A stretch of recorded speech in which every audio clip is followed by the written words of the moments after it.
पहले तो इनका नाम राकेश टिकैत नहीं है, मुझे ऑब्जेक्शन है इस बात से। इनका नाम है राकेश बाबा डकैत। ये राकेश डकैत हैं जो हिंदुस्तान के अन्नदाताओं के भविष्य पर डाका डाल करके अपनी राजनीति को आगे बढ़ाने की कोशिश कर रहे हैं, निकम्मे विपक्ष को साथ में लेकर के। वो विपक्ष जो कह रहा है कि हम राकेश डकैत का साथ देते हैं, वो राकेश टिकैत जो पूरे के पूरे दिल्ली को पिछले 7-8 महीनों से घेर कर बैठे हुए हैं।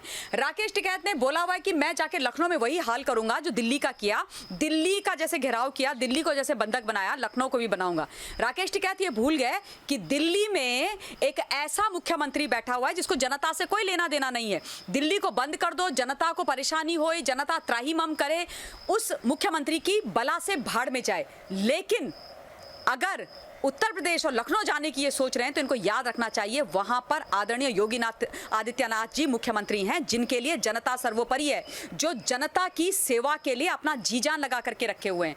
तो दिल्ली को होस्टेज बना लिया अरविंद केजरीवाल मुख्यमंत्री होने के कारण, और लखनऊ को और यूपी को बनाने की ये सोचे भी ना। जहां तक ये जो आप पोस्टर की बात कर रहे हैं, बिल्कुल हमने भी देखा, बहुत बढ़िया है और बिल्कुल सटीक और सही बात बोली, और मैं उस चीज को एकदम इको करती हूं। बक्कल उतार दिए जाएंगे। राकेश टिकैत को याद होना चाहिए कि जिस समय एंटी सीए के दंगे करने की कोशिश करी थी, जिन लोगों ने सोचा भी था, उनकी सोच को भी समझ करके उनकी सोच को नास्ते नाबूद कर दिया गया था। और जिन लोगों ने वहां पर सरकारी प्रॉपर्टीज, गाड़ी, बस आदि जो थी उनको आग लगाई और सरकारी प्रॉपर्टी पर नुकसान किया, उनके पोस्टर्स लग गए थे, उनकी कुड़की हो गई थी। तो राकेश टिकैत कोई आसमान से या स्वर्ग से टपक करके नहीं आए हैं। अगर ये इस तरीके की हरकत करने की सोच रहे हैं वहां पर, तो ये इसने ख्याल को दिमाग से बाहर निकाल करके फेंक दे, क्योंकि ऐसा कदापि संभव वहां पर है ही नहीं। एक बहुत बड़ा खुलासा करना चाहती हूं। एक चैनल ने एक स्टिंग ऑपरेशन किया था टिकरी बॉर्डर पर अभी भी कुछ दिन पहले, और मैं लाइव उस चैनल पर बैठी थी शाम को 5 बजे। उसको सुन करके आपके जितने भी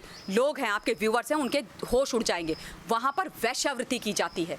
शर्म की बात है, वहां पर हर दिन 20 से 25 महिलाएं लाई जाती हैं और उसके बाद लोगों को परोसी जाती हैं। इनको शर्म आनी चाहिए। पूरा स्टिंग ऑपरेशन है। इतने घटिया और बेशरम लोग हैं ये लोग देश के अन्नदाता नहीं हैं। ये बहुत गंदी सोच वाले कुख्यात गुंडे हैं, डकैत हैं, और इनको एक्सपोज करना बहुत ज़्यादा ज़रूरी है। और मैं पहले भी बोल चुकी हूँ कि जितने भी बॉर्डर्स हैं यहाँ पर, ये जो सो कॉल्ड किसान नेता खुद को बोलते हैं या किसान खुद को बोलते हैं, ये 3 माह पे काम करते हैं: मांस, मदिरा और महिला। इसके अलावा इनके पास कुछ लेना देना नहीं है। वो स्टिंग ऑपरेशन, उसको देख के मुझे शर्म हो रहा था। एक महिला होने के नाते मैं कहती हूँ, डूब के मर जाओ तुम सारे के सारे चुल्लू भर पानी में। इन लोगों को बहुत शर्म आनी चाहिए। आप लोगों को याद होगा कि 25 वर्ष की एक लड़की आई थी, मौमिता बोस, उसको लेकर के ये लोग आए थे वेस्ट बंगाल से। उसके बाद उसके साथ बलात्कार हुआ और वो लड़की वहां पर मर गई।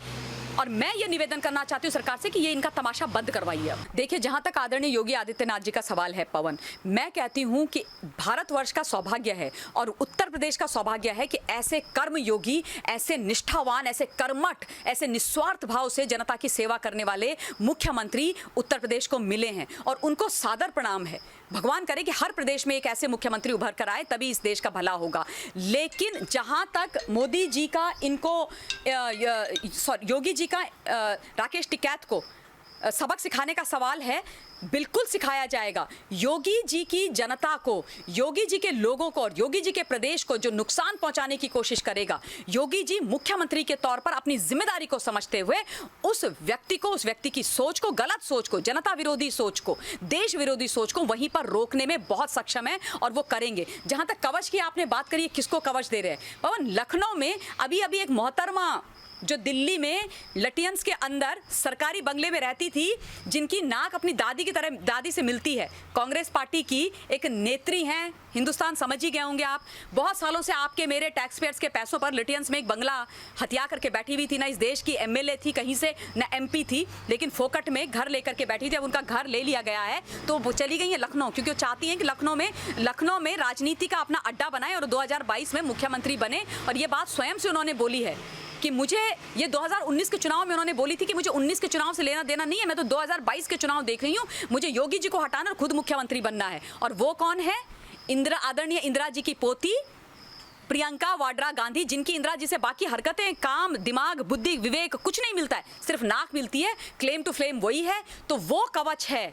और उसी कवच के नाते मुझे ये लगता है कि ये लखनऊ में पहुंच रहे हैं, लेकिन ये कितना भी कवच किसी को दें, चाहे डकैत दें या फिर कांग्रेस पार्टी वाले दें, आम आदमी पार्टी वाले दें, केजरीवाल, वो केजरीवाल जो जा करके केले बांट दिया करते थे सारे के सारे बॉर्डर्स पर, इनसे कुछ नहीं होने वाला है। ये जो किसान आंदोलन के नाम पर किसानों को ठगा जा रहा है, देश को बर्बाद करने की कोशिश की जा रही है, देश को बदनाम करने की और तोड़ने की कोशिश की जा रही है, वो सिर्फ और सिर्फ अपना जो पॉलिटिकल पैरालिसिस से गुजर रहे हैं ये लोग, उसको खत्म करने के लिए की जा रही है, राजनीतिक स्वार्थ सिद्धि के लिए की जा रही है। 2022 के जो चुनाव हैं उनको मद्देनजर रखते हुए की जा रही है। जो चुनाव आप वेस्ट बंगाल की बात करें, अगर वेस्ट बंगाल में राकेश टिकैत पहुंच गए थे और जब वो बाई एयर वहां पर गए, उन्होंने लैंड किया कोलकाता के अंदर, तो रिसीव करने कौन जाता है राकेश टिकैत को? कोई किसान विसान नहीं जाते हैं, जाती हैं टीएमसी की सांसद महोदया, और उसके बाद बकायदा स्क्रिप्ट दी थी उनको कि आप लोग ये राकेश जी, हम आपके साथ मंच पे नहीं बैठेंगे, क्योंकि अगर हम बैठेंगे तो एक्सपोज हो जाएंगे। तो ये पूरी स्क्रिप्ट है, ये लिख के दी हुई, आपको ये भाषण देना है मंच से, बाकी हम सब हैं वीवीआईपी ट्रीटमेंट 5 सितारा होटल में राकेश डकैत रहने को जा रहे हैं। और उसके बाद वहां पर 4 लोग भी उनको सुनने के लिए नहीं आए, गिन के 4 लोग, मतलब 4 रहे होंगे, 5वां राकेश डकैत था, और वो जो 2-4 सांसद थे वो सारे लोग थे। तो केवल और केवल इस देश के अंदर अराजकता फैलाना, अस्थिरता करना।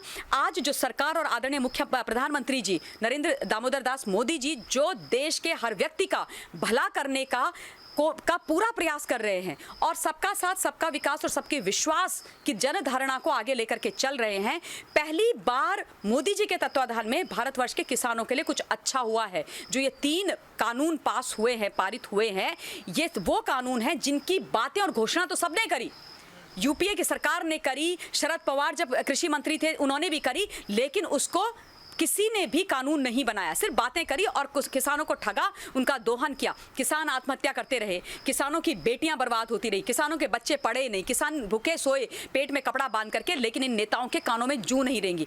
पहली बार जब किसानों के लिए अच्छा हो रहा है, पहली बार जब किसानों के लिए कानून बन करके सारी चीजें उनके ध्यान में रखी जा रही, तो इन लोगों को तकलीफ हो रही है। इसलिए तकलीफ हो रही है क्योंकि अब इनकी रोजी रोटी बंद होने वाली है।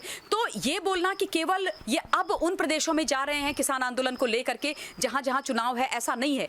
ये आंदोलन बिठाया इसलिए गया है कि किसी भी प्रकार से अपने लोगों को, सपा को, बसपा को, कांग्रेस को, कम्युनिस्ट पार्टी को, टीएमसी को, आम आदमी पार्टी को, इन सारे लोगों को सत्ता आसीन कराया जाए और उसके बाद अपने खजाने को, अपने गल्ले को भरा जाए और देश को बर्बाद कर दिया जाए। योगी आदित्यनाथ जी को सब जानते हैं, हमने एंटी सीए के दंगों के समय भी देखा था, और जिस प्रकार से मुख्तार अंसारी को लेकर के अतिक अहमद की अरबों की संपत्ति की कुर्की की गई, उनके बड़े बड़े घर जो उन्होंने इलीगल तरीके से बनाए थे उन पर बुलडोजर चलाया गया, 11 अरब 28 करोड़ और 23 लाख रुपए उन्होंने रिकवर किए जनता के और सरकार के। उससे डकैत जैसे लोगों को समझ जाना चाहिए कि जो भी उत्तर प्रदेश की जनता का बुरा करेगा, उनके हक को मारेगा, उनके साथ गलत करेगा, उनके साथ नाइंसाफी और अन्याय करेगा, योगी आदित्यनाथ जी अपनी प्रजा और उन खतरनाक कुख्यात गुंडे लोगों के बीच में आकर के खड़े हो जाएंगे और अपनी प्रजा और अपनी प्रदेश का भला करेंगे। ये जो डकैत जैसे लोग हैं, ये यूपी का जब तक योगी आदित्यनाथ जी वहां पर हैं कुछ नहीं बिगाड़ सकते। और एक चीज़ और बोल देना चाहती हूं कि अभी जो सर्वे हुआ है उससे साफ हो गया है कि 45% से ज़्यादा की जनता आदरणीय योगी आदित्यनाथ जी को ही 2022 में अपने मुख्यमंत्री के तौर पर देखती है, और आएंगे तो योगी जी ही। जितनी मर्जी है तुम्हारे अंदर, जितनी हिम्मत है, दम लगा लो, बनेंगे तो मुख्यमंत्री योगी जी ही। बहुत बहुत धन्यवाद मैम।